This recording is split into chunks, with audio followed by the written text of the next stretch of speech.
Welcome back, everybody. Today I'm going to show you another family favorite using soft flour tortilla dough. Now, in Spanish, we call this tortillas rellenas, but you can just call it stuffed or filled tortillas, and you can use the filling of your choice. Today I'm going to be using refried beans and cheese.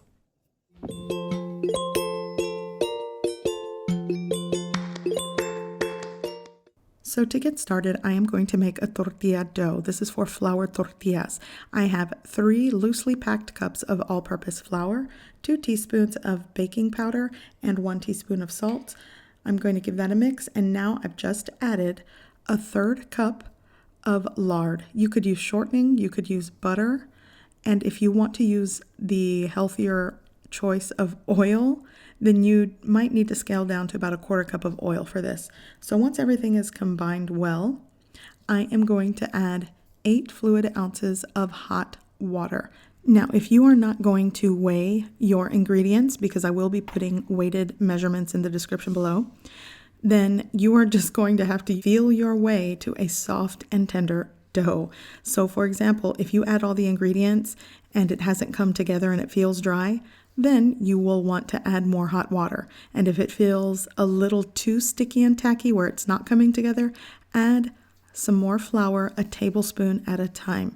Your ultimate goal is to get a nice, tender, soft dough, and you do not want it to be overly dry with too much flour, because then it'll be hard to make these. Okay, so once everything is combined well, I'm going to turn it out onto my work surface.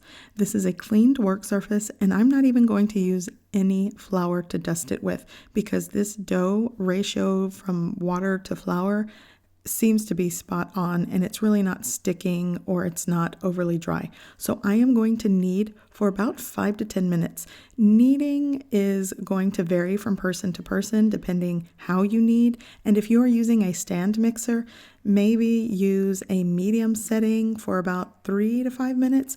Basically, the texture of the dough you're looking for is that it's stretchy without breaking apart too soon, and it sort of springs back. The surface is going to get smooth. You really want to work the gluten in this. Again, all of these things are important for a better end result. So now I'm going to separate them into 10 dough balls. Now, this recipe will yield between 12 to 14 flour tortillas, but because I'm stuffing it today, I think 10 out of this batch of dough will give me enough dough to fill it. So I am going to basically separate them into 10 dough balls as equal as possible. I'm not weighing them. You can weigh it for more uniformity, but I do this all the time, so I'm sort of a creature of habit. But I'm basically going to do the tuck and turn method, but you can just roll it into a ball. At this point, my dough balls are separated, so now I am going to cover it with a damp cloth and allow the dough to rest for at least 15 minutes. Longer is probably better. If you really kneaded and worked up the gluten, you need to allow it to rest and relax. So while my dough is resting, I want to show you. I'm going to be filling this with some refried beans that I had left over. This is about 1.5 cups, and about 5 ounces of mozzarella cheese that needs to be used. You know me, I'm probably the queen of leftovers, so this is another recipe idea that you can use leftovers and recreate it. Okay, so my dough has rested for about 20 minutes, and I want to show you. When you press it, it should just stay there. It's super soft and tender, and if it springs back, that still means the gluten is still worked up, so you might need to rest it more. But I want to show you how I put these together. So basically, I'm going to dust my work surface with flour, and I'm going to pat the dough ball and sort of flatten it, and I'm just going to fill it with about 2 tablespoons of filling. I might be overstuffing it, quite honestly, but I'm going to fill it with the frijoles puercos, by the way. I have a recipe video that I put out this week for that. I will link it below. And some of that leftover mozzarella cheese. And then I'm just going to enclose it, sort of how you would enclose your steamed buns. I don't know if you guys know what steamed buns are. I make them all the time. And you kind of just encase it and turn it and just close it at the top. And then once it's closed, I'm just going to flatten it with my hands and sort of press it down into a disc, and then I'm going to start rolling it out. And you want to be careful because it is filled. You know, you can stuff this with whatever you like. So basically you're rolling it out like a flour tortilla.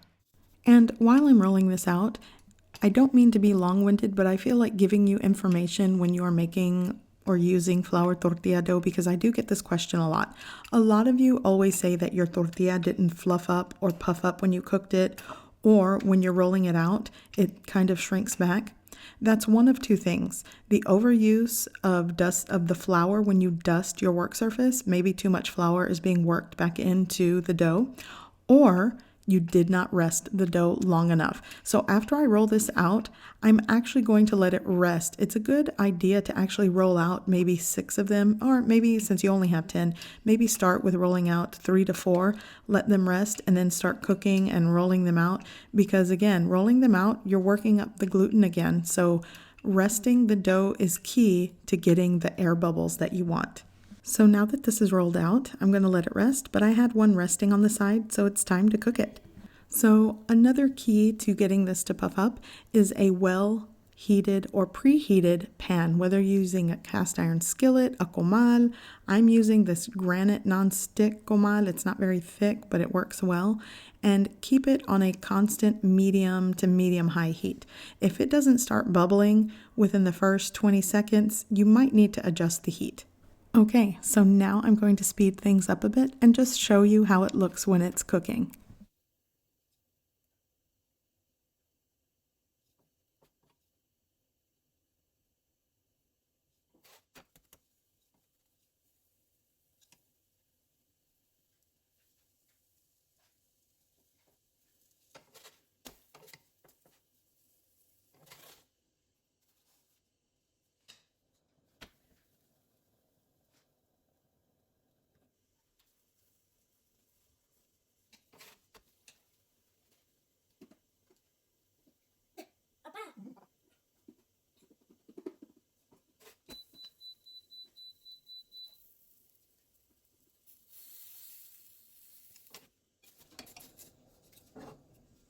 Okay, so all of my stuffed or filled tortillas are done, and when they bubble, that's a good indication that it's cooked on the inside. So I want to show you what it looks like when you tear into this.